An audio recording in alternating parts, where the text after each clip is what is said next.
When the disaster happened, the world was not warned.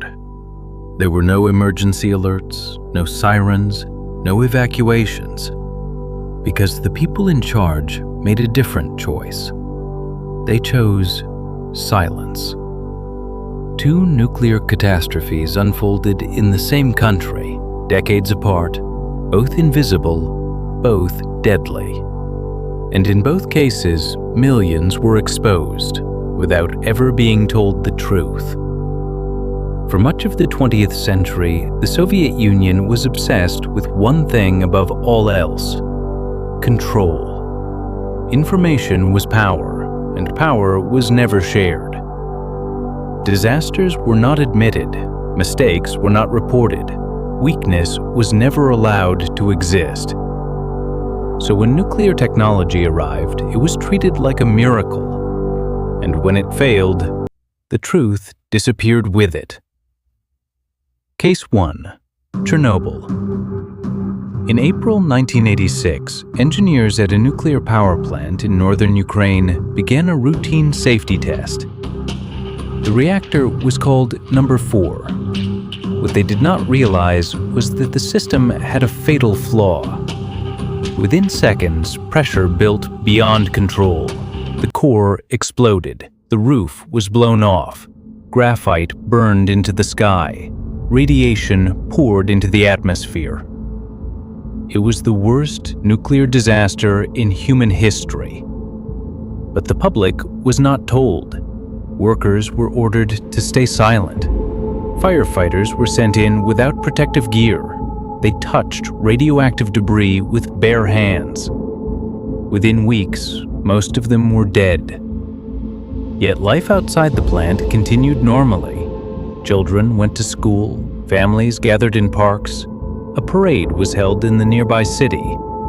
Radioactive dust fell from the sky while people cheered beneath it.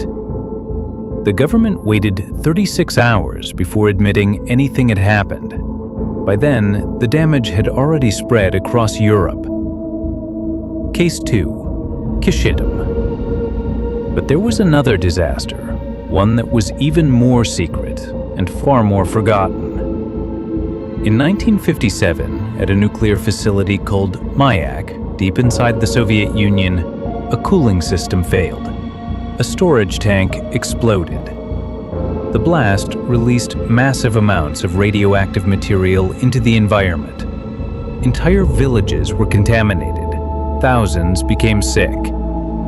And the government erased them. People were told they were being relocated for their safety.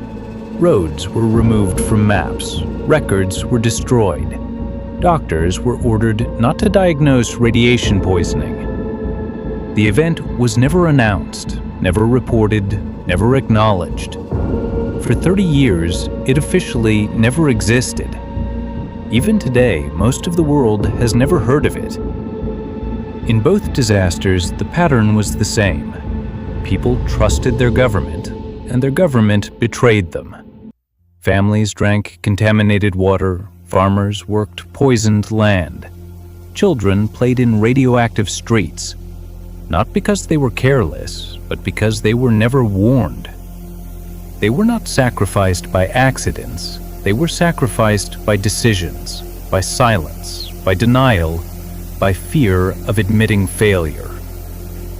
The most dangerous part of these disasters was not the radiation.